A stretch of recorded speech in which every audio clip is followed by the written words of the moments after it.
कि ग्रामीण उद्यमिता हमारे देश का आधार रही है।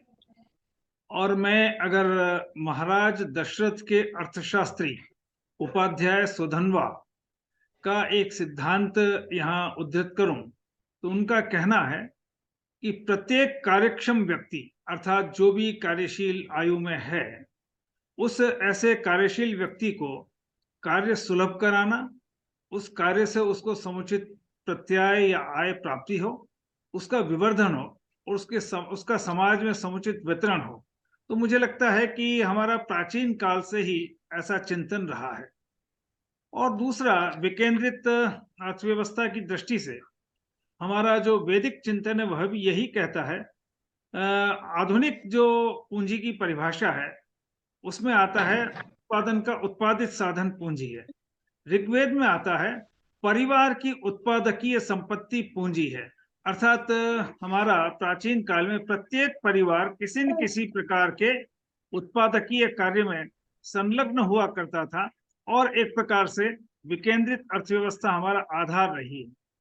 और इसलिए मेरा यह मानना है कि विकेंद्रित अर्थव्यवस्था के लिए ग्रामीण क्षेत्र में किसी न किसी प्रकार का इस प्रकार का उद्यम या उपक्रम स्थापित करने का वातावरण हमें प्रदान करना है, जिससे कि प्रत्येक व्यक्ति अपनी सृजनात्मकता का उपयोग कर सके। मुझे ऐसा एक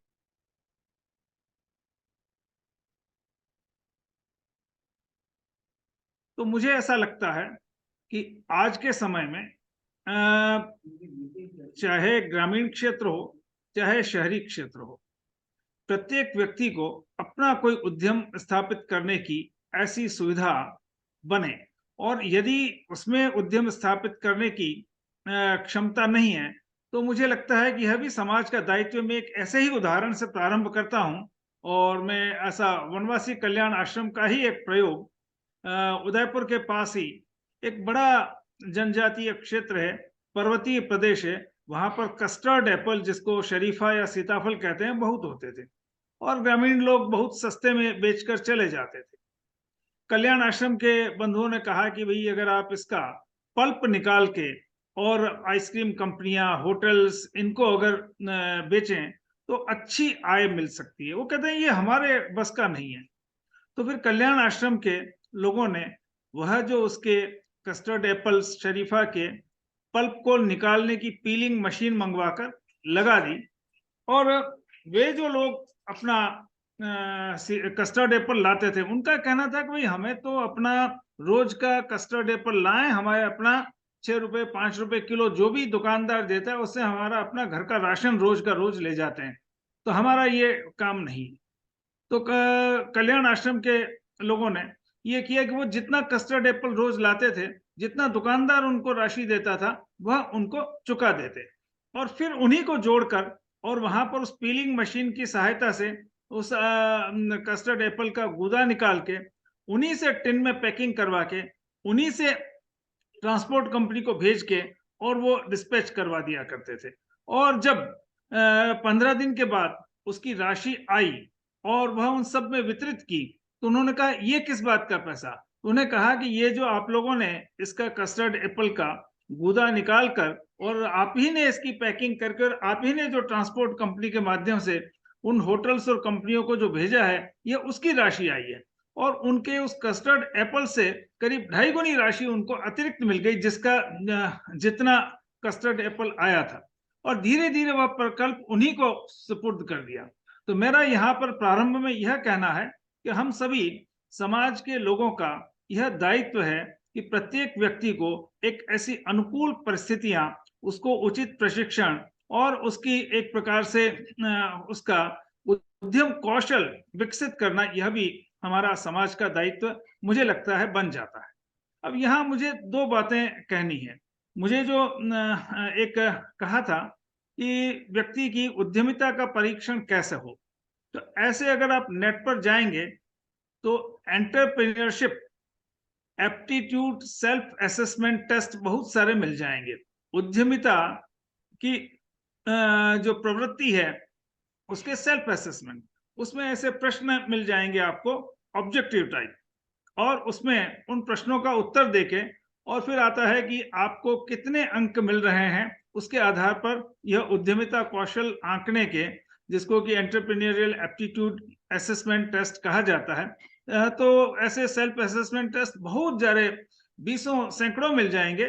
तो व्यक्ति आप जैसा उचित लगे और स्थानीय भाषा में और व्यक्ति का यह उद्यम वृत्ति उसमें है कितनी है, उसमें क्या किस बात की कमी है, कल्पनाशीलता की कमी है। क्योंकि कोई भी व्यक्ति उद्यम में वही व्यक्ति सफल होगा जो अपने आज के निर्णय की भविष्य में क्या-क्या संभावनाएं, किन-किन संभावनाओं के विकल्प बनते हैं, उसका अनुकूलतम विकल्प कौन सा होगा, और वह अनुकूलतम विकल्प प्राप्त करने के लिए क्या किया जाना चाहिए, जिससे कि उस आज के निर्णय का अनुकूलतम जो है परिणाम मिल सके। तो निश्चित रूप से ऐसा उद्यमिता का मुझे लगता है कि विकास करने के लिए कुछ उद्यमिता प्रशिक्षण के वर्ग भी लगाए जा सकते हैं। मैं अपना ही एक व्यक्तिगत अनुभव बतलाता हूँ। 2008 में मैं एक मैनेजमेंट इंस्टीट्यूट में डायरेक्टर था। तो वहाँ हमने 2008 से मैं 2012 तक एक प्रयोग किया। उसमें हमने family business management for women, महिलाओं के लिए परिवार में रहते हुए किस प्रकार का व्यवसाय किया जा सकता है, इसके लिए हमने 21 दिन का एक प्रशिक्षण वर्ग, और वो भी जो बहनें दिन में 1 बजे से 5 बजे उनका भोजन आदि का काम नहीं रहता, सुबह शाम भोजन आदि के कामों में व्यस्त रहती है, घर के कामों में। तो ऐसा हमने 1 से 5 बजे तक और 21 दिन के ऐसे प्रशिक्षण वर्ग, और उसमें करीब 45, 50, 52, 60 अलग-अलग वर्षों में अलग-अलग बैचेज़ में बहनों का एनरोलमेंट हो जाता था। और उसमें पहले 1 सप्ताह 6 दिन तो हम कोई भी व्यावसायिक उपक्रम किस प्रकार से स्थापित किया जाए, यानी कि पार्टनरशिप क्या होती है, सोल प्रोप्राइटरशिप क्या होती है, ऐसे, और किस प्रकार से उसका बुक कीपिंग अकाउंटिंग किया जाए, और ऐसी सामान्य रूप से व्यवसाय बैंक के कौन-कौन से व्यवहार होते हैं। मान लीजिए बैंक से ऋण लेना है, वर्किंग कैपिटल लोन में हाइपोथिकेशन क्या होता है, बिल परचेज क्या होता है, बैंक में क्या-क्या पे इन स्लिप से लेके विड्रॉल स्लिप, सब तरह की उनको बैंकिंग की जानकारी, यानी कि एक व्यवसाय के संचालन के लिए सामान्य जो प्रक्रियाएं क्या-क्या होती हैं, वो सारी उनको कराते थे। उसके बाद में उनसे एक विकल्प ले लिया। हमने 21 ऐसे वर्टिकल स्किल्स, जैसे कुकरी, बेकरी, आइसक्रीम मेकिंग, बेवरेजेस यानी शरबत आदि बनाना, ऐसे ज्वेलरी डिजाइन, फैशन डिजाइन यानी कि कपड़े कैसे बनाया जाए, ग्राफिक डिजाइनिंग, ऐसे जिनको कंप्यूटर आता था तो उनको graphic designing, accounting, tally, book keeping कैसे किया जाए। तो सामान्य जो सॉफ्टवेयर ड्रिवन है तो उसमें आराम से 15 दिन में प्रारंभ ज्ञान उनको अकाउंटिंग, ऐसे हमने 21 वर्टिकल स्किल्स आइडेंटिफाई किए, और जिस बहन का जिसमें रुचि थी उसने उसमें अपना एनरोलमेंट कराया, और उसके 15 दिन में उसमें उनको बराबर बहुत अच्छे से जिसने जो लिया बेकरी प्रोडक्ट्स, और ऐसी 2 बहनें थी जिन्होंने बेकरी प्रोडक्ट्स का वह जो प्रशिक्षण लिया, तो उन्होंने होममेड केक और इस प्रकार की बेकरी के प्रोडक्ट्स अपने घर बैठ के और अपनी कॉलोनी बस्ती में ऐसा पत्रक वितरण करके कि आपको हम डोर टू डोर सप्लाई कर देंगे। तो कई बार जन्मदिन के दूसरे अवसरों पे केक या बेकरी के प्रोडक्ट्स जो चाहिए थे वो उनको आपूर्ति करती थी। धीरे धीरे आज वो अपना 50,000 60,000 रुपया महीने का किराया देकर भी अपने प्रोडक्ट्स बेचने के लिए उन्होंने आउटलेट्स लगा रखे हैं। तो ऐसा नेचुरल आइसक्रीम से लेके शरबत मुरब्बे से लेके इस प्रकार की विभिन्न तरह की जो प्रशिक्षण दिया। किसी ने टिफिन सेंटर शुरू किया, तो किसी ने सबने अपने अपने इस प्रकार के प्रयोग प्रारंभ किए। ऐसा ही एक प्रयोग में राजस्थान का लघु उद्योग भारती ने किया अपना पाली में। उन्होंने 5 प्रकार के प्रशिक्षण उन्होंने प्रारंभ किए। एक, उन्होंने पाली में कॉटन प्रोसेसिंग का बड़ा केंद्र है, तो सूती वस्त्रों के प्रोसेसिंग वहां होती है, तो उन्होंने वहाँ बहनों को ऐसे विभिन्न प्रकार के सिलाई के प्रशिक्षण दिया, जिसमें कि सिलाई के प्रशिक्षण में पेटीकोट बनाना और बच्चों के कपड़े बनाना, ऐसे अलग-अलग प्रकार के प्रशिक्षण दिए। और वहाँ पर जिन लोगों का अपना प्रोसेसिंग का काम है और जो अपने गारमेंट भी बाद में अपैरल्स और इस प्रकार के बेचने का काम करते हैं, तो वो बहनों को कपड़ा उपलब्ध करा देते हैं और वापस बना-बनाया वो उनसे सामग्री ले लेते हैं। तो अब बहुत सारी बहनों ने यहाँ तक किया कि उन्होंने खुद ने अपने स्तर पर दूसरी लड़कियों को प्रशिक्षण देकर और अपना एक बड़े स्तर पर काम भी किया है। अगर कभी किन्हीं को समय मिले तो पाली का यह प्रकल्प लघु उद्योग भारती का देखा जा सकता है। इसी प्रकार से उन्होंने वहाँ पर ग्राफिक डिजाइनिंग का भी, डेस्कटॉप प्रिंटिंग का भी, और उन्होंने ब्यूटिशियन का, ऐसा आजकल वहाँ पाली में क्या है कि जो थे, तो इसलिए उन्होंने ऐसी बहनों को तैयार किया और वहाँ पूरी एक वाटिका में उनके नियमित ऐसे 1-1 महीने के प्रशिक्षण वर्ग लगते हैं, जिसमें पहले आधे समय में उसको मेकअप आदि का काम सिखाया जाता है बहन को, और बाकी के आधे समय मेहंदी आदि इस प्रकार का काम सिखाया जाता है, और बाई रोटेशन एक पहले ये पहले, और ऐसे प्रशिक्षण वर्ग, ऐसे विभिन्न प्रकार के वहाँ पर कौशल। इसी प्रकार से वहाँ आज करीब 50,000 महिलाएं पाली में लाख की चूड़ियां बनाते हैं। तो वो लाख की चूड़ियां बनाने में उसमें जो नगीने फिट करते हैं उसमें काफी समय लगता था। तो उसमें उन्होंने एक ऐसी 50,000 रुपए की मशीन डिजाइन की, जिससे कि जो पहले 2.5 मिनट में एक चूड़ी में नगीना फिट होता था, आजकल वो 30-35 सेकंड में एक चूड़ी में नगीने फिट हो जाते हैं उस मशीन के माध्यम से, और 5-6 महिलाएं मिलके उस एक मशीन पर काम कर सकती हैं। तो उन्होंने ऐसी 5-6 महिलाओं के बीच में, या एक किसी परिवार जिसमें 3-4-5 महिलाएं काम करने वाली होती हैं, तो उनको ऐसी मशीन सुलभ करा दी, जो आसान किश्तों में वो वापस भुगतान कर देती है उसकी राशि, और ऐसी लाख की चूड़ियों की भी आज करीब 50,000 बहनें वहां पर वो काम कर रही हैं। तो ऐसा लघु उद्योग भारती ने जो ये पाली का प्रकल्प किया, वह भी एक अच्छा, कई स्थानों पर अनुकरणीय हो सकता है।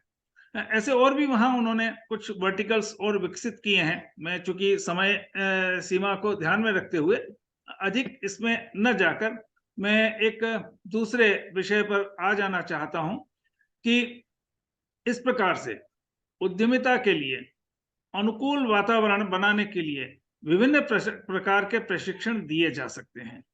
और अब हम थोड़ा व्यापक स्तर पर, ब्लॉक लेवल पे या पंचायत लेवल पर किस प्रकार से हम कोई योजना बना सकते हैं। तो मुझे लगता है कि हमें स्थानीय स्तर पर जो संसाधनों का सर्वेक्षण करना चाहिए। संसाधन का सर्वेक्षण से आशय है कि वहां पर किस प्रकार की कृषि फसलों की उपज होती है। तो कृषि फसलें कौन-कौन सी होती हैं? वहाँ पर कच्चे माल कौन-कौन से होते हैं? कोई खनिज पदार्थ हैं और हैं? या वहाँ पर और भी क्या-क्या इस प्रकार के फॉरेस्ट प्रोड्यूस हैं, वन उपज हैं? तो इसका एक सर्वेक्षण कर लिया जाए। वहाँ पर जनबल कैसा है? लोगों में शिक्षा का स्तर कैसा है? लोगों का हस्त कौशल कैसा है? विभिन्न प्रकार के कार्य करने का कौशल उनका कैसा है? ऐसा उनका वहाँ की एक प्रकार से स्थानीय स्तर पर वह सर्वेक्षण भी कर लिया जाए। क्योंकि कहीं पर क्या होता है कि बड़ी संख्या में लोग दूसरे आसपास के उसमें मजदूरी करने या कोई चौकीदारी अन्य काम करने चले जाते हैं। पुरुष वर्ग कम रहता है गांव में, कहीं पुरुष वर्ग भी वहीं गांव में रहकर काम करता है। तो वहाँ का स्थानीय परिस्थिति क्या है, और फिर वहाँ की जो कृषि फसलें हैं उनमें धीरे धीरे यह लक्ष्य रहे कि उनमें मूल्य संवर्धन होकर ही वहाँ उनसे कोई बनी हुई सामग्री बाहर जाए। अगर किसान गेहूं या चावल या आलू या टमाटर सीधे बेचेगा तो उसको पूरे दाम नहीं मिलते हैं, बल्कि कई बार उपज अधिक होने पर भाव इतने गिर जाते हैं, किसान को उसका लागत मूल्य भी नहीं मिल पाता है। लेकिन अगर मान लीजिए गेहूं से ही आटा, मैदा, सूजी, केक, पेस्ट्री, बिस्किट और भी ऐसे विभिन्न प्रकार के, आजकल ज्वार, बाजरा, इनके भी बिस्किट आदि बनाए जाते हैं, मिलेट्स जो मोटे अनाज हैं। तो कहने का तात्पर्य है कि वहां पर जिस प्रकार की भी फसलें हैं, मान लो आलू है तो आलू की चिप्स है, आलू का पाउडर है, ऐसे वैल्यू एडेड प्रोडक्ट्स, टमाटर है तो टमाटो सॉस आदि बनाने के लिए। तो स्थानीय संसाधन क्या हैं और उसके लिए उनको उसके लिए प्रशिक्षण दिया जाए। ऐसा मुझे याद है कि स्वदेशी जागरण मंच के कार्यकर्ताओं ने कर्नाटक में एक प्रयोग किया था, करके देखो। करके देखो में वो क्या करते थे कि मान लो जैसे टमाटर का सॉस बनाने का प्रशिक्षण देना है, तो वो सूचना कर देते थे किसी एक रविवार को कि भाई हम इस तारीख को टमाटर का सॉस बनाने के लिए प्रशिक्षण देंगे। और उन्होंने 2 प्रकार के प्रयोग करते थे। प्रत्येक व्यक्ति को किसको कितना टमाटर का सॉस बनवाकर अपने साथ ले जाना है, और या तो उन्हीं से कहते थे कि आप इतना टमाटर लाइए अपना, या फिर एक साथ वो खरीद लेते थे और सभी लोग कार सेवक की तरह कोई टमाटर को 4 लोग मिलके क्रश करके उसका गूदा और रस निकाल रहे हैं, कोई उसको गर्म कर रहे हैं, उबाल रहे हैं, ऐसा कोई बॉटल साफ कर रहे हैं, ऐसे सब में काम बांट दिया जाता था और वे लोग मिलकर वहां पर वो टमाटो सॉस बनाकर, और फिर कोई कहता है कि मैं 2 लीटर ले जाऊंगा, कोई 4 लीटर ले जाऊंगा, तो जिसको जितना ले जाना होता वो ले जाते। और एक प्रकार से वहां अपने हाथ से काम करके वो उस प्रकार के जो वैल्यू एडेड प्रोडक्ट्स जिसको कहते हैं मूल्य संवर्धित उत्पाद, वो बनाना भी सीख जाते थे और ले जाते थे। हर सप्ताह वो ऐसा अलग अलग प्रकार के उत्पाद का प्रशिक्षण देते थे। वहां उन्होंने डिटर्जेंट पाउडर, जैसे गांव में जिन वस्तुओं की उपभोग होता है, तो लॉरेल एल्काइल बेंजीन, कपड़ा धोने का सोडा आदि जो कपड़ा धोने का पाउडर में लगते हैं, तो वो सारी सामग्री ला के वो कपड़ा धोने का पाउडर बना के फिर जिसको जितना 2 किलो 4 किलो जिसको जितना पाउडर चाहिए वो उतना पहले से ही बुक करा देता था, और वहीं कार सेवक के रूप में वो सारा उसको मिलाना करना उसको और ले जाते थे। तो ऐसे मुझे लगता है कि इस प्रकार के प्रशिक्षण के अभ्यास वर्ग लगाकर और ग्रामीण क्षेत्र में जिन वस्तुओं का उपभोग होता है गांव में, उन वस्तुओं का उत्पादन भी, और वहां पर जिस प्रकार की कृषि फसलें या अन्य उत्पाद होते हैं उनके भी मूल्य संवर्धित उत्पाद बनाकर और बाहर ले जाने के लिए, तो धीरे धीरे वह काम आगे बढ़ जाता है। मैं यहाँ जैसे अक्सर कई बार प्रश्न उठता है कि क्या ऐसा संभव है। तो मैं 2 उदाहरण यहाँ दे देना चाहता हूँ। बल्कि 2 उदाहरण के पहले मैं कुछ व्यवसायों की सूची भी, आज गाँवों में बड़ी संख्या में पशुधन होता है, तो कोई भी व्यक्ति दुग्ध संग्रहण का काम भी करके और शहरों में ले जाने का काम कर सकता है। दुग्ध के मूल्य संवर्धित उत्पाद, उसका दही, छेना, उसका पनीर, उसका चीज़ आदि इस प्रकार के मूल्य संवर्धित उत्पाद भी बनाकर ले जाए जा सकते हैं। तो ऐसे ग्रामीण क्षेत्र में जो उपजें होती हैं उन सब के, तो अब प्रश्न ये उठता है क्या ऐसा संभव है? तो मैं केवल 2-3 उदाहरण इस प्रकार के लेना चाहूँगा। आज हम देखते हैं कि दुग्ध उत्पाद, तो खेड़ा एक छोटा कस्बा था, आज जिला बन गया है, पहले गुजरात में खेड़ा छोटा कस्बा था, और वहाँ पर उस समय 1945 में 1945 में बॉम्बे मिल्क स्कीम बनी। बॉम्बे मिल्क स्कीम बनी तो उन्होंने गुजरात और महाराष्ट्र से मिल्क कलेक्शन के लिए पोल्सन लिमिटेड नाम की एक कंपनी को काम दिया। तो खेड़ा के किसान जो थे उन्होंने कहा कि नहीं, हम अपना दूध ये कंपनी को नहीं बेचेंगे, हम सीधा यह जो बॉम्बे मिल्क स्कीम है उसको ले जाकर बेचेंगे। तो वहां के 126 किसान, और कुल मिलाकर उनका बेचने योग्य दूध होता था 247 लीटर। प्रति किसान 2 लीटर भी हो तो 252 लीटर होना चाहिए था, उनका 247 लीटर दूध, और प्रतिदिन 425 किलोमीटर दूर बॉम्बे मिल्क स्कीम को ले जाके खेड़ा से 425 किलोमीटर दूर बॉम्बे मिल्क स्कीम में ले जाके उन्होंने डिलीवर देने का करने का काम। शुरू में उस कंपनी ने, बॉम्बे मिल्क स्कीम ने कहा कि नहीं नहीं ये थोड़ा सा दूध हम आपसे नहीं लेंगे, तो उन्होंने 15 दिन तक हड़ताल कर दी, और अंत में उसने बॉम्बे मिल्क स्कीम ने उनसे दूध लेना शुरू किया। धीरे धीरे उनकी संख्या बढ़ती गई, 5000 सदस्य हो गए। फिर जब दूध ज्यादा इकट्ठा होने लगा तो उन्होंने एक चिलिंग प्लांट लगा दिया। फिर उन्होंने 1954 में, 1946 से शुरू किया था, 1954 में उन्होंने पाउडर के दूध और बटर का उत्पादन भी शुरू कर दिया। आज वो 45,000 करोड़ रुपए की अमूल मिल्क मार्केटिंग फेडरेशन बन गई, 3 टियर मिल्क मार्केटिंग फेडरेशन। और 22 स्टेट्स में ऐसी ही उनकी नकल की गई। जैसे उदाहरण के लिए मध्य प्रदेश में सांची ब्रांड है, राजस्थान में सरस है, उत्तर प्रदेश में नंदी है। ऐसे विभिन्न प्रकार की आज पूरे देश भर में ऐसी 22 प्रदेशों में 3 टियर मिल्क मार्केटिंग फेडरेशंस में 2 करोड़ किसान उसके सदस्य हैं।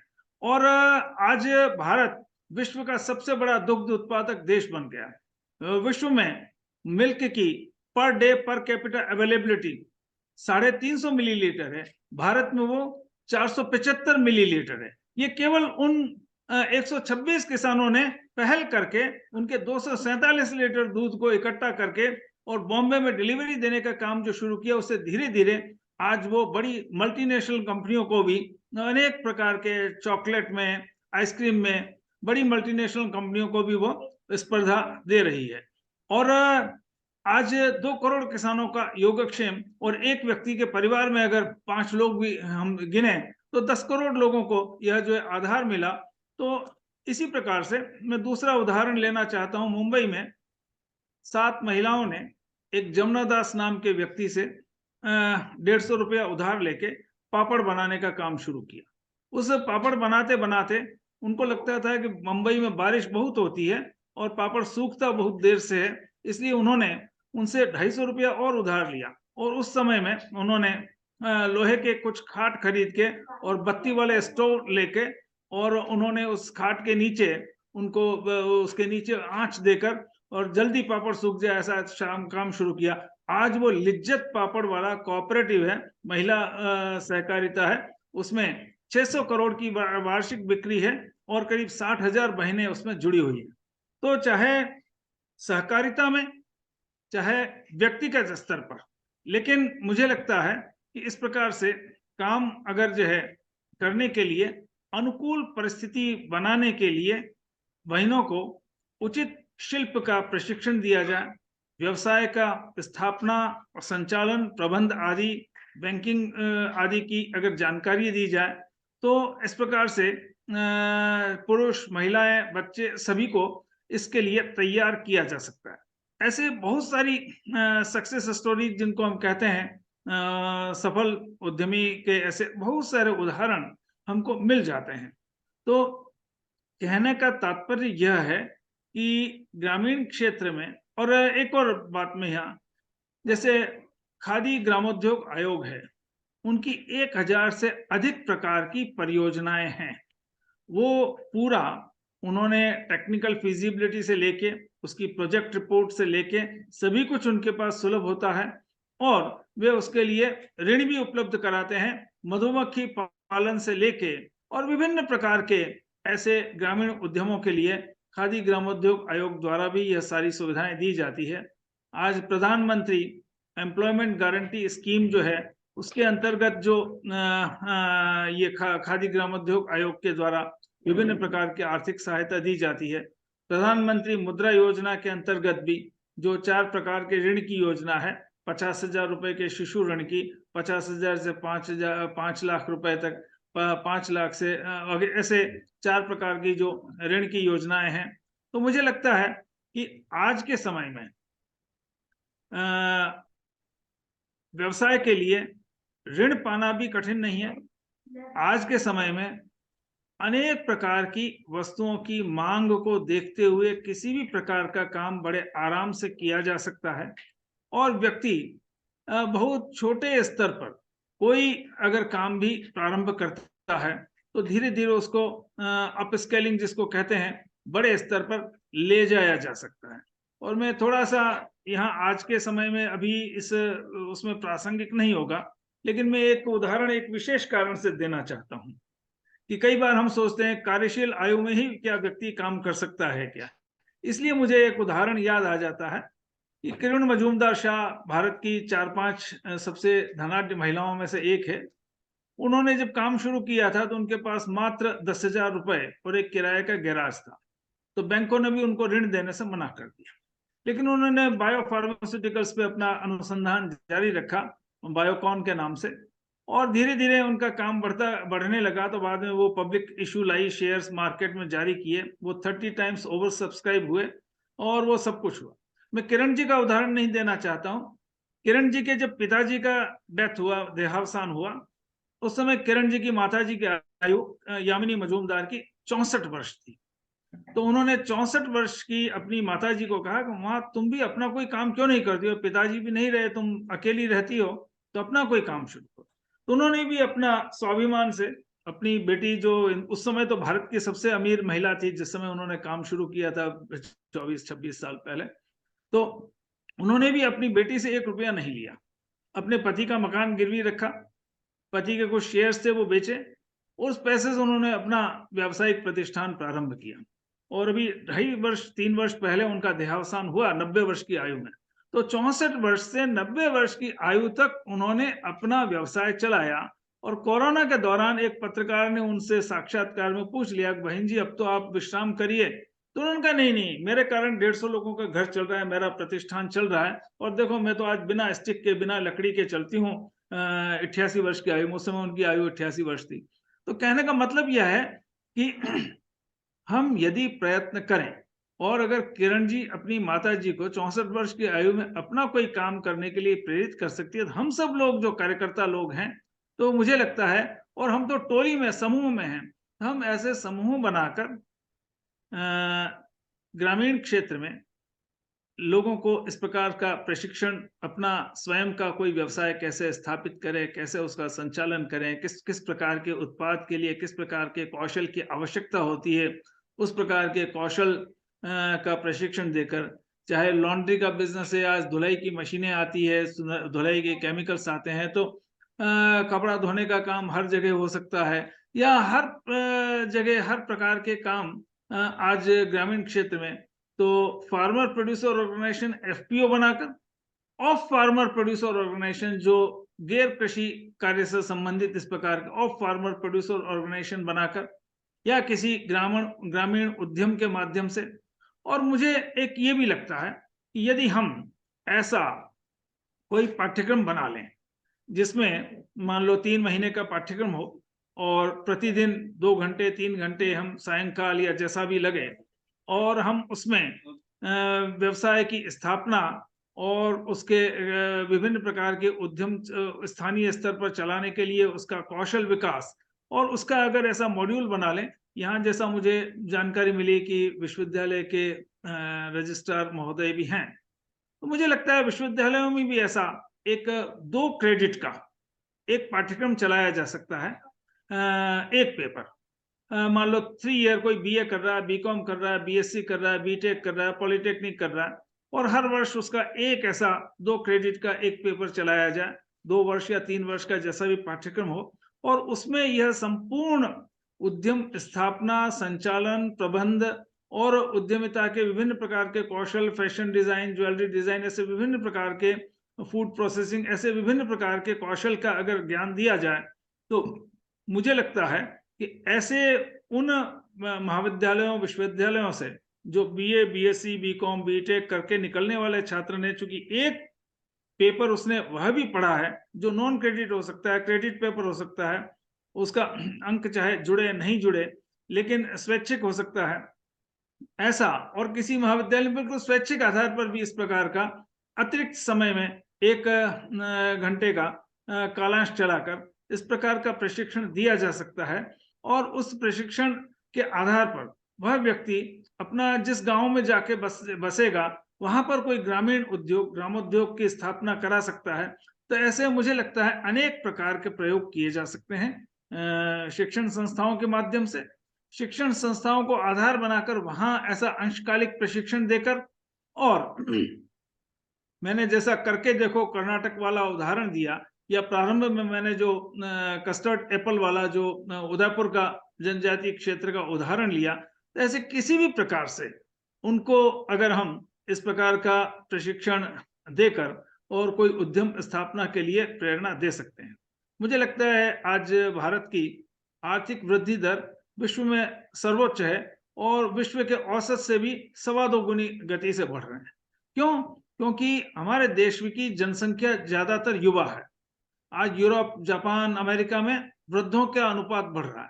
तो वृद्ध व्यक्ति की कोई आवश्यकताएं नहीं होती है, सीमित मात्रा में उसका आहार, सीमित मात्रा में कोई उसकी नई चीजों की, लेकिन जहां युवा जनसंख्या है तो उसको मोटरसाइकिल भी खरीदनी है, साइकिल खरीदनी है, किसी को क्या खरीदना, ऐसे। तो हमारे देश में आज विभिन्न वस्तुओं की मांग भी बढ़ रही है, उत्पादन भी बढ़ रहा है, व्यापार भी बढ़ रहा है, और इस जो वृद्धि का चक्र है, इसमें अगर व्यक्ति काम करता है, और मैं यहाँ ये निवेदन करना चाहता हूं कि कोई भी व्यवसाय किसी देश में चलता है तो वो ट्रांजैक्शन वेलोसिटी ऑफ मनी से चलता है।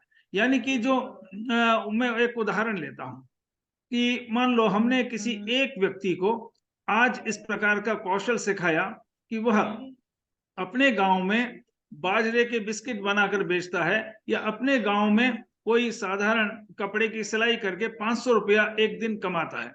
उसके पास आज जो 500 रुपया आया, तो वो 500 रुपया कहीं न कहीं पास के राशन वाले से, किराना वाले से सामान खरीदेगा, तो उसने जो 500 रुपया आज कमाया वो उस राशन वाले को चला गया। राशन वाले को आज 500 रुपया मिला, तो 1 घंटे बाद उसको अपने बच्चे के लिए कोई टी-शर्ट खरीदना था, तो वह होजरी वाले को चला गया।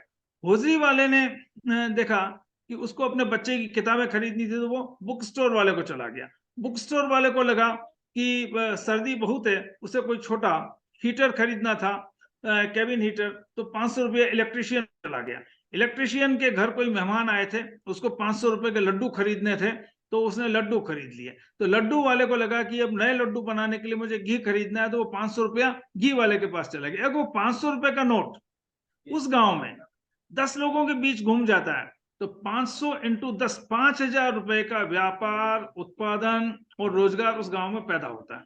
तो 30 दिन में 30 इंटू 5,000, 1.5 लाख। तो 12 महीने में 12 इंटू 1.5 लाख, 18 लाख।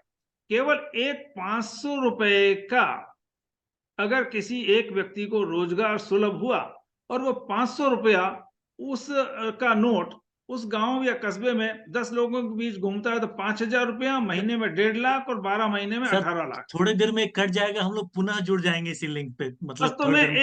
एक मिनट में पूरा करता हूं, हाँ। एक बात और कह देता हूं, फिर हम प्रश्नोत्तर पे आ जाएंगे। तो अभी हमारे देश की जो जनसंख्या है 143 करोड़, पूरे यूरोप और पूरे लैटिन अमेरिका के 76 देशों से अधिक हमारी जनसंख्या है, और हमारे देश में 90 करोड़ लोग आज कार्यशील आयु की जनसंख्या का निर्माण करते हैं 15 वर्ष से 64 वर्ष के बीच, और 2030 तक ये संख्या 100 करोड़ हो जाएगी। ये वर्ल्ड की वर्किंग एज पॉपुलेशन का 24.3% होगी। और अगर ऐसा कॉन्फेडरेशन भारत के आज मैं बात कर रहा था कि हमारे देश की आज कार्यशील आयु की 90 करोड़ जनसंख्या है, और 2030 तक ये 100 करोड़ हो जाएगी। ये पूरे विश्व की कार्यशील आयु की जनसंख्या का 24.3% होगा। और ऐसा कॉन्फेडरेशन ऑफ इंडियन इंडस्ट्रीज का आकलन है, यदि देश की कार्यशील आयु के सभी लोग काम शुरू कर दें, अपना कोई स्वरोजगार, अपना कोई काम उनका हो जाए, सभी लोगों के पास कोई काम हो, जैसा मैंने अभी कहा कि एक 500 रुपए का नोट कैसे वर्ष भर में 18 लाख रुपए की आय सृजित कर सकता है, तो उनका आकलन है भारत एक 40 ट्रिलियन डॉलर की अर्थव्यवस्था बन सकता है। आज अमेरिका भी केवल 25 ट्रिलियन डॉलर की अर्थव्यवस्था है, हम 400 खरब डॉलर की अर्थव्यवस्था बन सकते हैं। आज वर्ल्ड का टोटल जीडीपी 100 ट्रिलियन डॉलर है। तो कहने का तात्पर्य यह है कि यदि हमने गांव-गांव में लोगों को इस प्रकार का उद्यमिता की दृष्टि से प्रशिक्षण दिया जाए, जैसे मैं एक उत्तर प्रदेश का उदाहरण लेता हूं। उत्तर प्रदेश की फर्रुखाबाद आलू की एशिया की सबसे बड़ी मंडी है, भारत की नहीं, एशिया की सबसे बड़ी आलू मंडी है। लेकिन वहां पर 50 किलोमीटर के क्षेत्र में कोई आलू का किसी प्रकार का मूल्य संवर्धित उत्पाद बनाने का कारखाना नहीं।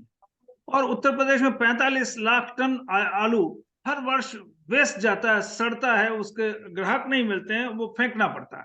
तो कहने का मतलब यह है कि एक तरफ हमारी आज देश में 3 करोड़ टन अनाज सरप्लस पैदा हो रहा है, हमने पिछले साल भी 2.5 करोड़ टन चावल और अनाजों का निर्यात किया।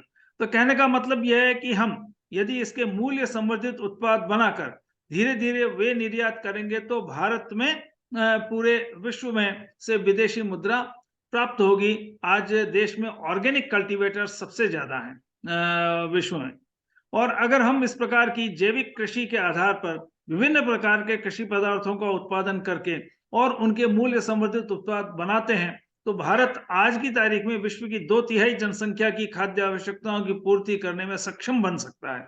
तो कहने का तात्पर्य यह है कि हमें ग्रामीण क्षेत्र में लघु उद्यमों को बढ़ावा देकर या सहकारिता के माध्यम से, जैसे अमूल या लिज्जत पापड़ जैसे अनेक उदाहरण हमारे सामने मिल जाते हैं, उस प्रकार का कोई उदाहरण लेकर, या जैसा यामिनी मजूमदार ने अपना 64 वर्ष की आयु में भी व्यवसाय स्थापित करके 90 वर्ष की आयु तक अपने व्यवसाय को चलाया।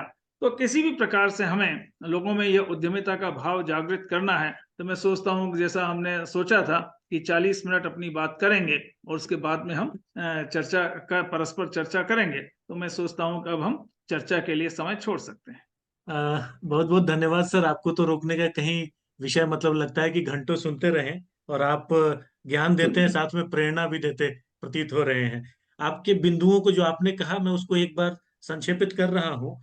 आपने कहा विकेंद्रित अर्थव्यवस्था के बारे में कल्पना करना, तो कैपिटलिज्म और इंडस्ट्री से उसको चुनौती मिलती है, और वहां पे आपने फिर एक सहकार का भाव भी बताया कि ये मार्ग हो सकता है। आगे बढ़ते हैं तो आपने जनजाति समाज के बारे में जो बताया कस्टर्ड एप्पल वाले उदाहरण में, तो समाज के लोगों ने बताया कि भाई ये हमसे नहीं होता है। तो हमारा जनजाति समाज मूलतः संतुष्ट समाज है, तो वो कई सारे बैगेजेस को कैरी नहीं करना चाहता। तो उस वृत्ति को लेकर उनकी उपयोगिता को कैसे पिरोना, क्या सहकार वो माध्यम है या क्या होता है, उसके लिए आगे बढ़ेंगे। फिर तीसरी बात आपने कहा कि कई सारे ऑन्टरप्रेन्योरशिप एप्टीट्यूड टेस्ट हैं, तो उसको ग्रामीण परिवेश के हिसाब से रीडिजाइन करके, रीथिंक करके, उसके माध्यम से भी कुछ उपयोग किया जा सकता है। आगे बढ़ते हैं तो आपने कहा कि संसाधनों का सर्वेक्षण बहुत ही महत्वपूर्ण है।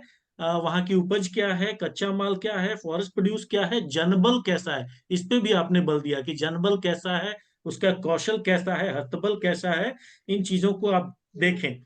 और कृषि फसलों में मूल्य संवर्धन एक अच्छा उपयोग हो सकता है। करके देखो कि परंपरा, जो बिजनेस पायलट की हम बात करते हैं या एक्सपेरिमेंटेशन की बात करते हैं, वो करके देखो से निकल कर आती है। और उसके बाद आता है कि एक चीज और निकल के आए कि समय लगता है। मुझे लगता है कि एंटरप्रेन्योरशिप कोई क्विक फिक्स मैकेनिज्म नहीं है, समय लगता है। इस पर भी संवाद होना चाहिए। और कोऑपरेशन अगेन एक की हो सकता है एलिमेंट। देन अगला विषय आप बताते हैं कि केवीआईसी के पास 1000 तरह के बिजनेस प्लान्स अवेलेबल हैं जिससे सहयोग लिया जा सकता है। फिर आप बताते हैं कि पाठ्यक्रम की कल्पना जो विश्वविद्यालय और कॉलेजेस और इसके लिए आपने की, वैसे पाठ्यक्रम की कल्पना गांव के लिए कैसे कर सकते हैं, ये हमारे लिए एक होमवर्क रहेगा, जिसपे हम पुनः आपसे कभी मार्गदर्शन लेंगे। गांव की वस्तुओं के मांग के बारे में सोचना, और ट्रांजैक्शन वेलोसिटी के बारे में आपने बताया। और एक बहुत महत्वपूर्ण बात आपने कही कि value addition at the grass root. हमारे कंट्री में वेस्टेज काफी है, जो खास करके जो पेरिशेबल प्रोड्यूस है उसका वेस्टेज काफी है। तो how can we work upon value addition at the grass root, तो ये सारे विषय निकल के आते हैं। अब मैं यह मंच खुला छोड़ता हूँ, जिनको भी प्रश्न करना है वो सामने आकर प्रश्न बोले। तरुण सर, आप कुछ लगता है पूछना चाहते हैं।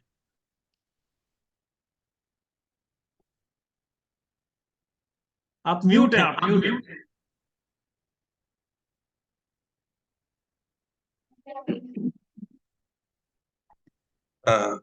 बहुत बहुत धन्यवाद। ये बहुत ही अच्छा सेशन था।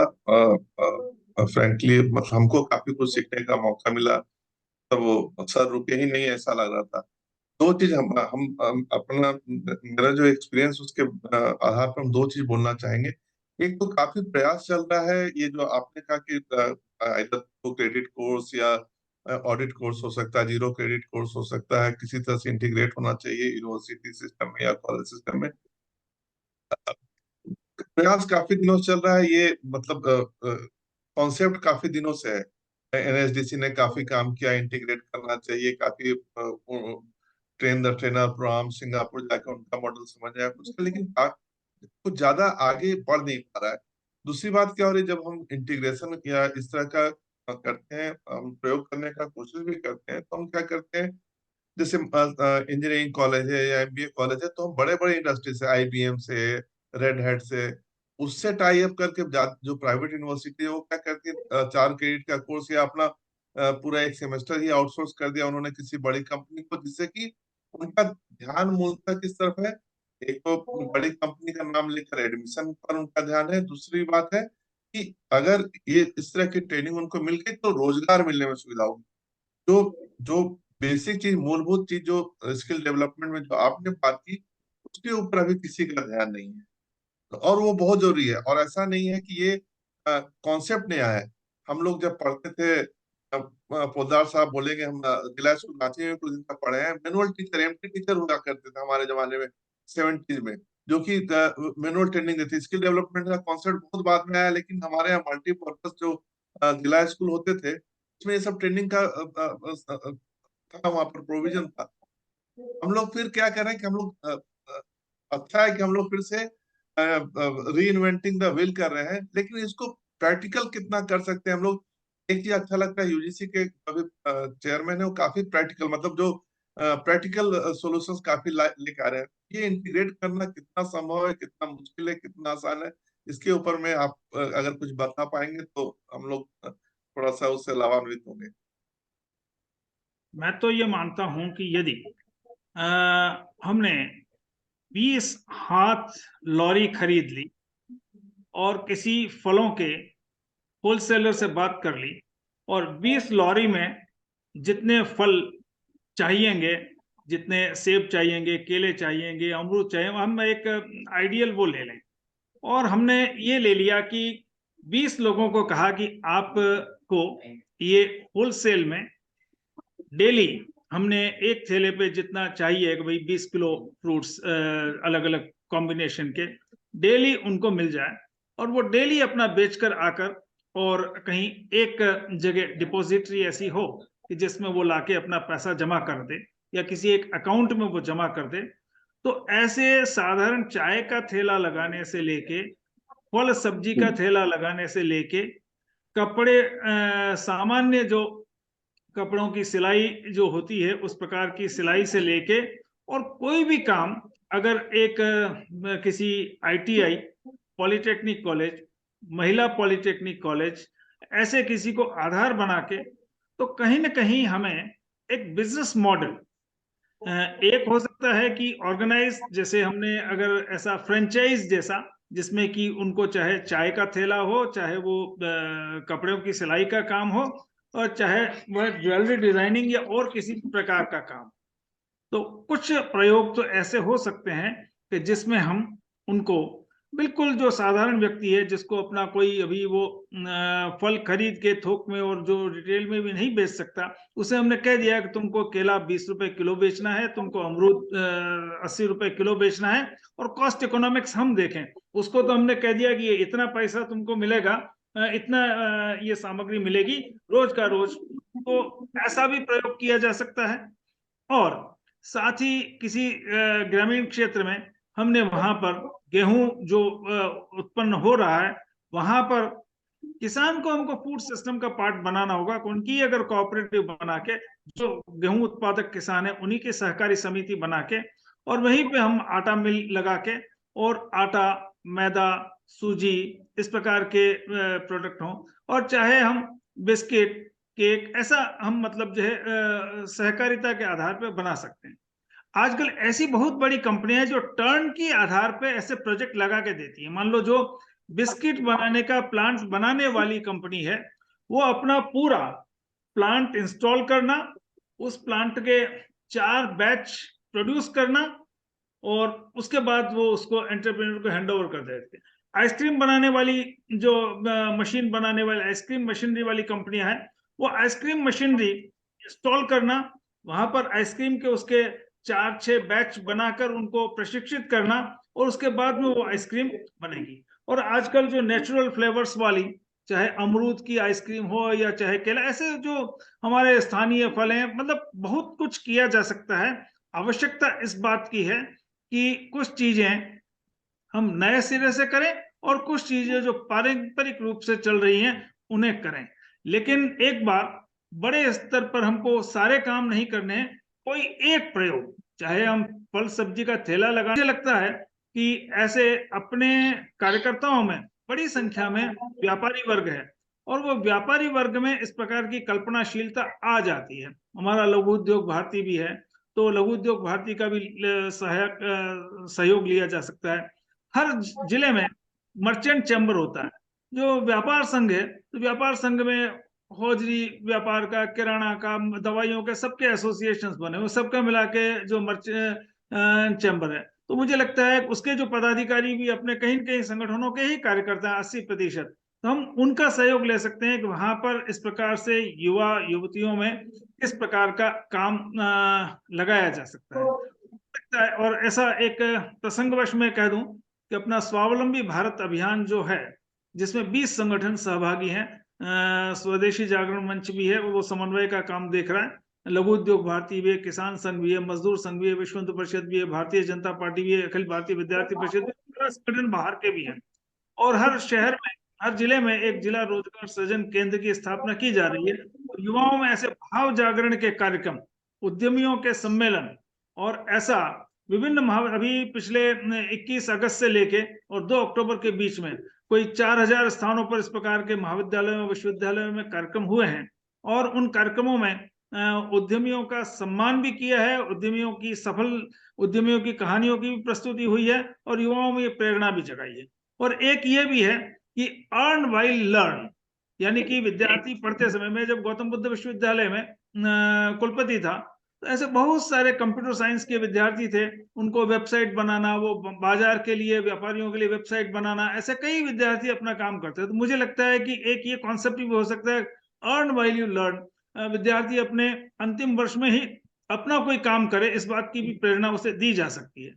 तो समानांतर सारे प्रयोग एक साथ नहीं, जिस स्थान पर एक प्रयोग किया जा सके तो वहां पहले अपने कुछ उत्तरदायी कार्यकर्ता मिलकर बैठें, उसमें कुछ व्यापारी किस्म के लोग, उसमें कुछ लघु उद्यमी, जो लघु उद्योग भारती है अपना, और ऐसे सब लोग बैठकर तय करें कि अपने इस कस्बे में या इस पंचायत में हम सबसे पहला प्रयोग, जो सबसे आशावादी वहां परियोजना बन सकती है, वह आशावादी परियोजना, मान लीजिए यहाँ टमाटर बहुत अच्छी गुणवत्ता का होता है तो टमाटो पेस्ट से हम शुरू कर सकते हैं। तो जहां पर जो चीज अच्छी है, सबसे पहले हम एक से शुरू करें, तो धीरे धीरे धीरे धीरे वो, जैसे पाली में उन्होंने एक काम से शुरू किया, महिलाओं को सिलाई का प्रशिक्षण, आज वहां करीब 20 प्रकार के वो प्रशिक्षण देकर 20 प्रकार के व्यवसायों में महिलाओं को और पुरुषों को, विद्यार्थियों को उन्होंने प्रशिक्षित करना शुरू कर दिया। तो फिर उसी अनुभव में से अनफोल्ड होगा, जिसको कहते हैं ना अनफोल्ड होता है, उस अनुभव से वो अनफोल्ड होगा। बिल्कुल बिल्कुल। मैं एक बार विनोद गुप्ता सर, आप सुन पा रहे हैं क्या? सभी को मेरा प्रणाम। जी सर, आपको सुन पा रहा हूँ। विनोद गुप्ता सर जशपुर जिले से आते हैं, जहां 92% जनजातीय आबादी है। सर कुछ पॉइंट पूछना हो तो कृपया। नहीं, मैंने सर को बहुत गंभीरता से सुना है, बहुत ध्यान से सुना है और मुझे बहुत अच्छा लग रहा है। फर्स्ट टाइम इस प्रकार की बात उद्यमिता को लेकर मैं जान पाया, और निश्चित रूप से यह मेरा क्षेत्र नहीं है, लेकिन आज सर की बात को सुनकर ऐसा लग रहा है कि हम आदिवासी क्षेत्रों में बच्चों को एजुकेशन के साथ साथ उनको अर्निंग के स्किल भी अगर हम स्कूल लेवल पे ही सिखाना प्रारंभ करें, तो आगे बढ़कर निश्चित रूप से उनमें कौशल का विकास होगा, उनका कॉन्फिडेंस बढ़ेगा। और आज जब बच्चे ग्रेजुएशन के बाद भी बेरोजगार हो जाते हैं, जो बड़ी समस्या है हमारे इस आदिवासी अंचल में, मुझे लगता है इस समस्या का समाधान निश्चित रूप से सर की जो बातें हैं, जो कंसेप्ट है, उससे ये सॉल्यूशन डेफिनेटली निकल पाएगा। धन्यवाद सर, धन्यवाद सर। और आगे भी इस पे हम आपसे चर्चा करेंगे विशेष रूप से अलग से। बिंदेश्वर भैया, आपका कुछ प्रश्न? आप इस विषय पे लंबे समय से चिंतन में भी हैं, कार्य कर रहे हैं।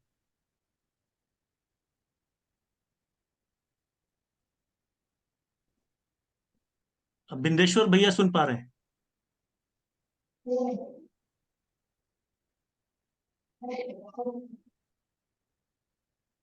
लगता है नहीं सुन पा रहे हैं।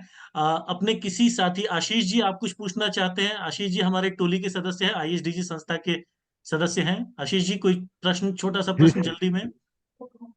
जी सर, सभी सदस्यों को मेरा नमस्कार। सर, मेरा जो प्रश्न है वो काफी प्रैक्टिकल चीजों को मैं लेकर के थोड़ा सा ऑब्जर्व किया हूँ अभी तक, कि जो हम लोग अपने ग्रामीण क्षेत्रों में जो काम करते हैं और वहाँ के जितने भी समुदाय हैं, जब हम उनको मोबिलाइज करते हैं, उस वक्त उनके मन में एक ही प्रश्न आता है कि वो लोग शॉर्टकट तरीके पे जाना चाहते हैं। वो नहीं चाहते हैं कि उनके पीछे हम समय का निवेश करें या और भी किसी भी चीज का निवेश करें। वैसी स्थिति में हमें क्या करना चाहिए? देखिए, एक बात तो बहुत स्पष्ट है कि हमें कोई एक समूह चुनना होगा प्रारंभ में, और उस एक समूह पर हमको देखना है इस समूह को हम किस प्रकार के काम में लगा सकते हैं। जैसे मैंने कस्टर्ड एप्पल या शरीफा का जो उदाहरण लिया, तो ऐसा ही कोई एक उदाहरण लेकर और उसमें हमको लोगों को नियोजित करना होगा। और उसमें पहले जो हम कार्यकर्ता श्रेणी के लोग हैं, उनको अपना समय अधिक लगाना होगा। अर्थात हो सकता है कि जो स्थानीय जनजाति समुदाय के लोग हैं, वो अपना दैनिक मजदूरी करके और उनका जो भी मिल जाता है उससे काम चला लेते हैं।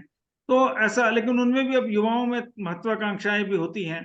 तो मुझे लगता है कि पहले उसमें हमको कुछ थोड़ा सा जिनमें महत्वाकांक्षा हो, कुछ करने की इच्छा हो, ऐसे लोगों का समूह हमें तैयार करना चाहिए, जिससे कि उनमें एक, जिसको हम कहते हैं इंटरनल लोकस, यानी कि कोई अपना उद्यम करने के लिए व्यक्ति के अंदर एक अंतः प्रेरणा, जिसमें थोड़ी सी, जिसको हम स्पार्क कहते हैं, एक चिंगारी जिसके मन में होती है, पहले हमको ऐसे लोगों को से प्रारंभ करना चाहिए। वो फिर उदाहरण बनते हैं, वो फिर रोल मॉडल बनते हैं और दूसरों के लिए अनुकरणीय आदर्श बनते हैं। तो सबसे पहले हमें एक ऐसे छोटे समूह को लेकर, और उस बड़े समूह पर हमको एकदम नहीं जाना चाहिए, नहीं तो हम सफल नहीं होंगे। बहुत छोटे समूह को लेकर, उस छोटे समूह के लिए कोई बहुत अनुकूलतम व्यवसाय, चाहे उसके लिए हमको विचारोत्तेजन करना पड़े, तो हो सकता है एक मोटा मोटा ये आकलन होता है 60 प्रकार के विचार आइडिया होते हैं, तो उनमें से एक आइडिया सरवाइव करता है।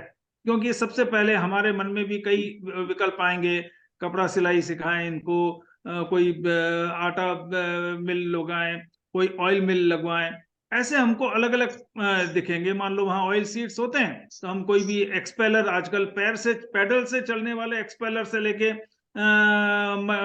बिजली की मोटर से चलने वाले एक्सपेलर से, सब प्रकार के। तो मुझे लगता है कि इस प्रकार के हम लोगों को एक जागरूकता ला सकते हैं। दूसरा, मैं थोड़ा सा दूसरा आयाम भी इसमें जोड़ना चाहता हूं। आजकल लोग स्वास्थ्य के बारे में बहुत जागरूक हैं, और हम स्वास्थ्य के बारे में देखें तो एक थोड़ा सा विषयांतर हो जाएगा। आज हमारे देश में हर चौथे परिवार में एक न एक कैंसर पेशेंट मिल जाता है। क्यों मिलता है? कि आज हमारा देश का 50% ऑयल कंजम्पशन पामोलिन हो गया। ये जो ताड़ का तेल, जो पाम का तेल होता है, पाम ऑयल जो इंपोर्ट होता है, ये उबलते ही इसमें ग्लाइसिडिल फैटी एसिड एस्टर्स पैदा होते हैं, वो कार्सिनोजेनिक है। और हमारा 25% हो गया सोयाबीन तेल, केवल 25% हमारे तिलहन वाला, तिल्ली, सरसों, मूंगफली आदि का तेल है। हम अगर लोगों में ये कहें कि भाई अच्छे स्वास्थ्य के लिए, आजकल ये आया सोयाबीन ऑयल से भी जेनेटिक डिजनरेशन होता है ब्रेन में, व्यक्ति की 100 जीन्स ऑब्स्ट्रक्ट हो जाती हैं। हमें लोगों में स्वास्थ्य के प्रति जागरूकता पैदा करके, और हम कहें कि भाई अपना जो पारंपरिक तिलहनों का तेल स्वास्थ्यप्रद है, ये जो पामोलिन और सोयाबीन दोनों ही स्वास्थ्य के लिए नुकसानदायक है। और इसलिए हम यहाँ पर ये एक ऑयल मिल लगा रहे हैं, जिसमें बिल्कुल सामने, लोगों के सामने, मतलब जो है ऑयल सीड डाल के उसमें से शुद्ध तेल बिना मिलावट का आपको मिल सकता है। और यहीं पर हम एक टेट्रा पैक का भी वो लगा दें कि वो उनके सामने ही उसको पैक करके और हम देने का काम करें। और तो उससे गांव में किसानों ने जो तिलहन की खेती बंद कर दी, वे तिलहन की खेती करेंगे और ये करेंगे। इसी प्रकार से आज जैसे विदेशी नस्ल की गाय है, तो उसके होल्स्टीन जर्सी ये A1 श्रेणी का मिल्क देती है। A1 कैटेगरी के मिल्क से 15-16 प्रकार की बीमारियां होती है, कम आयु में डायबिटीज से लेके अनेक प्रकार की। और हमारी देशी ब्रीड जो है वो A2 मिल्क देती है। आजकल विदेशों में, अमेरिका, यूरोप, न्यूजीलैंड, ऑस्ट्रेलिया, सभी जगह थैली पे ही लिखा रहता है A2 मिल्क। हम कहें कि ये स्वास्थ्यप्रद A2 मिल्क, और हम अपना देशी नस्ल की गोवंश का दूध का बिल्कुल वारंटी के साथ, तो कहने का मतलब है कि स्वास्थ्यप्रद उत्पाद भी हम लोगों में प्रवर्तित कर सकते हैं। सामान्य रूप से वहां पर जो इस प्रकार के उत्पाद हैं उनको भी चलन बढ़ा सकते हैं।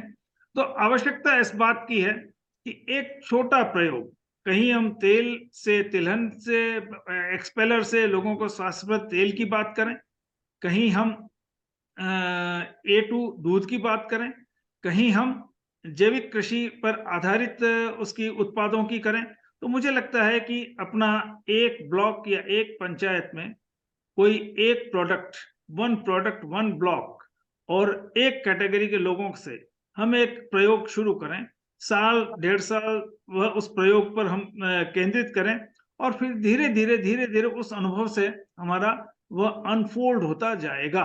तो हम उससे फिर धीरे-धीरे आगे बढ़ते चले जाएँगे, उसमें बहुत आसानी से। मैं तो देखता हूँ आज हमारे उदयपुर में कम से कम 50 जगह कोई आंवले का जूस से लेके और पालक का ऐसे विभिन्न प्रकार के सुबह 2 घंटे में आदमी अपना काम कर लेता है। तो आवश्यकता इस बात की है, लोगों की मांग किस प्रकार की वस्तुओं की हो सकती है, उस प्रकार की मांग की पूर्ति के लिए स्थानीय संसाधनों से स्थानीय जनबल को जोड़कर हम पहला प्रयोग क्या करें जिसमें कि हम सफल होंगे, तो फिर अपने आप उसी अनुभव में से निकलता जाएगा।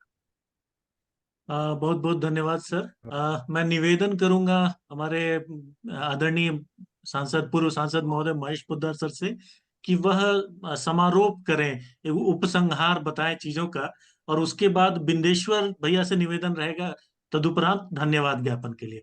आदरणीय महेश पोद्दार सर। धन्यवाद देवाशीष जी। आज भगवती जी को सुना, ये मेरा प्रिय विषय है।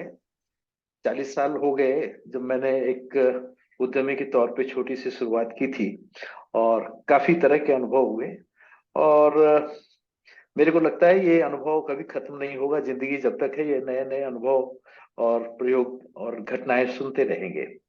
उन्होंने बहुत अच्छी बातें कही, जहां एक और उन्होंने अमूल और लिज्जत पापड़ जो कि उद्यमिता के और विशेष करके गृह कृषक लोगों के लिए एक पूरे विश्व में एग्जाम्पल के तौर पे कोट किए जाते हैं, वहीं उन्होंने छोटी छोटी बातें भी बहुत सारी बताई और प्रैक्टिकल है, जो कि आज के दिन में ऐसा नहीं कि उन्होंने कोई हवाई वाली बातें की, ऐसी योजनाओं के विषय में बताया जो कि मैं भी समझता हूँ कि वो संभव है, और मैं होते हुए देख भी रहा हूँ।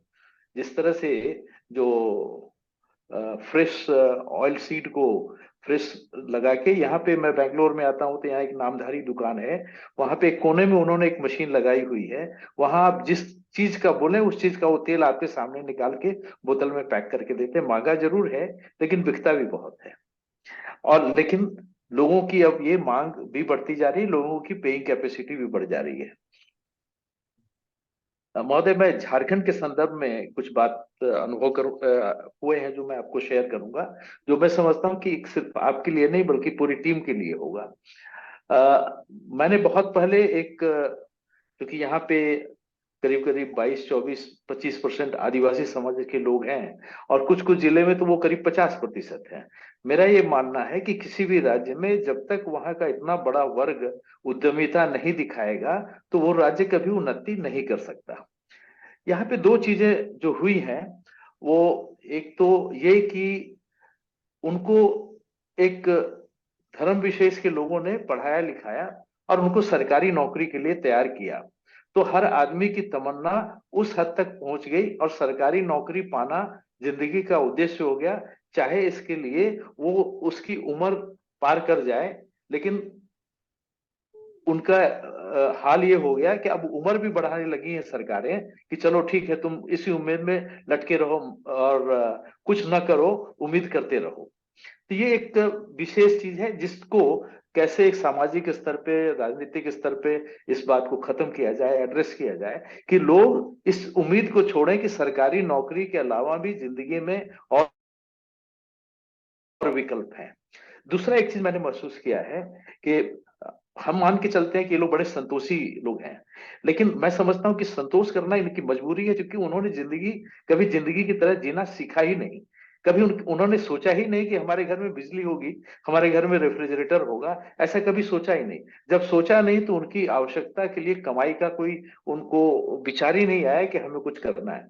आज भी पूरे झारखंड के विशेषकर जनजातीय समाज के क्षेत्रों में भी चले जाएं तो छोटे मोटे धंधे भी ये लोग नहीं करते। अब थोड़ी थोड़ी रांची के कुछ मोहल्ले में मैं देखता हूँ कि कुछ नए बच्चे ने रेस्टोरेंट भी खोला है, ये सब भी किया है, कुछ दिखता है, लेकिन that is you can say कि ग्रीन शूट्स के तौर पे उनको हम कह सकते हैं। अभी जब इतना बड़ा वर्ग उद्यमिता से दूर हो जाए तो उनको कैसे लाया जाए। मुझे याद आ रहा है कि एक बिरजा मुंडा थे, अब नहीं रहे, वो बड़े अच्छे लेथमैन थे। तो जब रिटायर हुए किसी कंपनी से, तो मैंने उनको बड़ी मेहनत करके बड़े एक तरह से बहुत संभाल संभाल के उनको एक अपना लेथ वर्कशॉप कराया, और वो चला भी रहे थे अच्छा, उनका बेटा भी चला रहा था। लेकिन उनका पोता एक दिन मेरे पास आया, उनकी तो मौत हो गई, उसने इंजीनियरिंग कर लिया था।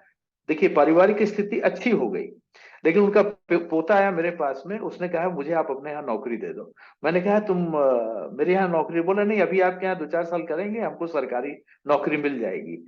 एक परिवार को जिसको मैंने बड़ी मुश्किल से, और मैंने पूछा भी इसकी आमदनी लेट से कितनी हो रही, बोली अच्छी हो रही है, 40-50 हजार रुपये महीने की हो रही। वो उस उद्यमिता को छोड़ के सरकारी नौकरी के लालच में, चूंकि इंजीनियर बन गया था, वो वापस नौकरी के राह पे जाना चाहता है। ये एक लाइव एग्जाम्पल है। एक दूसरा कि समाज उद्यमी को कितना सम्मान देता है। भाई साहब आपने जो कहा कि उद्योग संगठन है, मैं सारे उद्योग संगठन के झारखंड को सबको नेतृत्व कर चुका हूं, लेकिन कभी किसी सरकार ने बहुत सारी नीतियां बनाते हैं, बहुत सारे निर्णय लेते हैं, पैसे की कोई कमी नहीं है, इच्छा की कोई कमी नहीं है, लेकिन इसमें जो व्यापार कर रहा है वो नहीं है, और जो व्यापार करने वाला है वो भी नहीं है।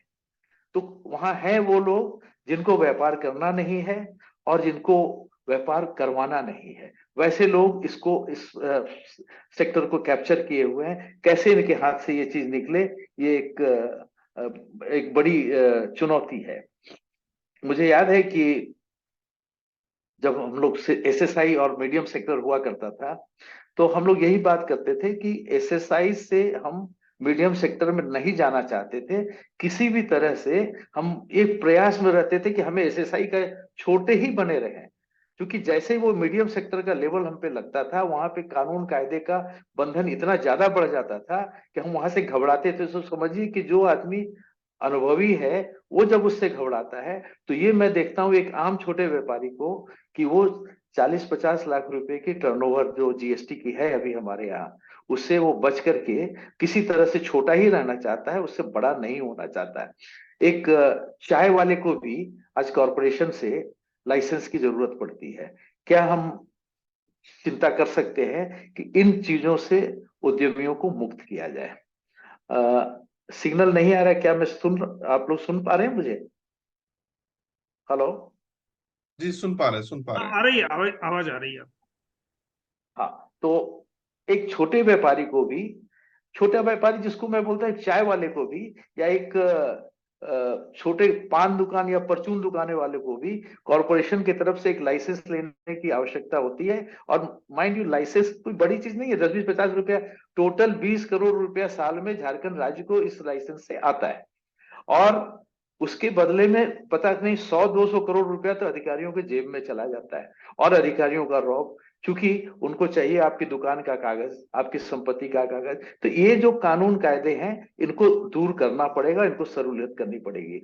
प्रधानमंत्री जी ने कई बार, पहली बार कोई देश का प्रधानमंत्री इतने खुल करके छोटे व्यापारियों के बारे में बात कर रहा है, ये एक बड़ी घटना है। और जब उन्होंने चाय वाले की बात की, तो बड़ा उनका समोसे की वाले की समोसा बेच के भी अपना उद्योग चलाओ, तो बहुत उनका मजाक उड़ाया गया।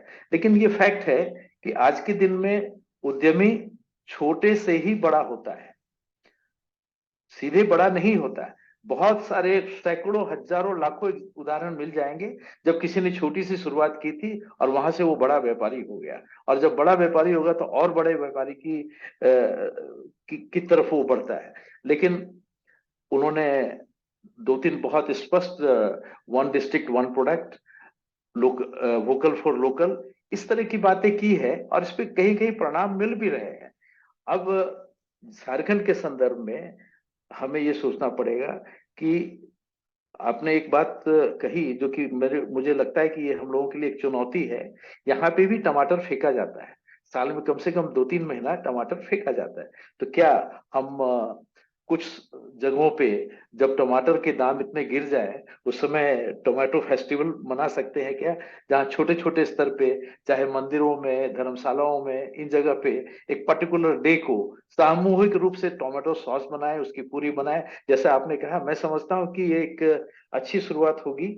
और एक दूसरी जो चीज मैंने सुनी है, मैं देखा नहीं हूँ, इच्छा है देखने की, कि भारत का जो पटेल समुदाय है गुजरात का, ये लोग वार्षिक सम्मेलन करते हैं। और उस वार्षिक सम्मेलन में बहुत सारे उद्यमी आते हैं अपनी अपनी मशीन टेक्नोलॉजी वगैरह ले करके, और सारे पटेल समुदाय के लोग जो व्यापार करने को इच्छुक होते हैं वो भी वहां आते हैं। तो एक संगम वहां पे होता है इन दोनों का, और वहां पे आदान प्रदान भी होता है, लोग एक दूसरे को हैंड होल्डिंग के लिए तैयार होते हैं।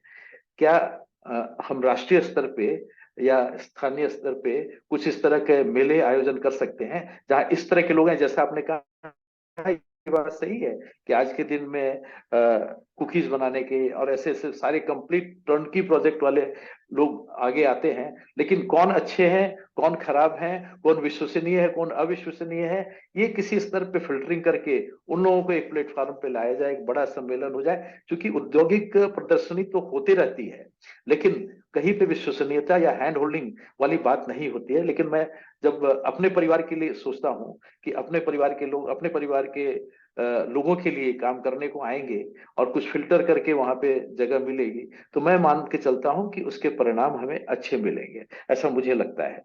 आपने इस विषय को उठाया जो सचमुच में मेरे दिल के बहुत करीब है। और जब हम ट्रिलियन इकोनॉमी की बात करते हैं, और ये आपने बहुत अच्छे तरीके से समझाया कि यदि हर आदमी उत्पादन करने लगे तो विश्व में हम कहाँ पहुंच सकते हैं। लेकिन एक सुझाव है कि हम ट्रिलियन और डॉलर की बात करते हैं जो आम आदमी की समझ में नहीं आता है। क्या इसको हम लाख करोड़ में बात कर सकते हैं, पहला। दूसरा, कि क्या हम समझा सकते हैं कि हम जो करने जा रहे हैं 5 ट्रिलियन इकोनॉमी, या दुनिया में तीसरे स्थान की इकोनॉमी, इकोनॉमिक साइज, तो इसका असर आम आदमी पे क्या होगा। और ये जो बड़ा सपना हम देख रहे हैं ये तब तक पूरा नहीं होगा कि हर आदमी, जो चाय बेचने वाला भी यदि अपने चाय की सेल को डबल नहीं करे, क्योंकि वो भी डबल 100 रुपए से 200 रुपए का अगर सेल करता है वो भी हमारी जीडीपी में ऐड होता है। ये बात अभी तक आम लोगों को समझ में नहीं आई है, ये भी समझाने की एक बहुत बड़ी आवश्यकता है। मैं समझता हूँ कि आज आपने जो विषय को लिया है ये काफी हम लोगों के लिए तो प्रेरक होगा। और देवाशीष जी इसमें काम कर रहे हैं। और एक कार्यक्रम जो मैं इससे लेके जाता हूँ एक चुनौती के तौर पे, कि अगले सीजन में जब टमाटो फेंका जाएगा तो कोई ना कोई संस्था कहीं ना कहीं प्रतीक के रूप में ही सॉस बनाने के लिए छोटे स्तर पे एक मशीन वगैरह लगा करके 10 दिन, 20 दिन, 30 दिन, तो 100-200 लोग, तो शायद अगले साल फेंकने की नौबत नहीं आएगी। जी इन शब्दों के साथ आपको बहुत बहुत धन्यवाद। बिल्कुल, बहुत बहुत धन्यवाद। हम भी इस चुनौती को नोट करके रख रहे हैं। बिंदेश्वर भैया, आपको आवाज आ रही है? आप बोल पा रहे हैं? आप, हाँ, अच्छा, आपकी आवाज नहीं आ रही है, ठीक है। आपकी आवाज नहीं आ रही। मैं तरुण सर से निवेदन करूंगा, समय 2 मिनट का बचा है, कृपया संक्षेप में धन्यवाद ज्ञापन हमारे अतिथियों का करें। हमें बहुत ही बहुमूल्य मार्गदर्शन मिला है। तरुण सर,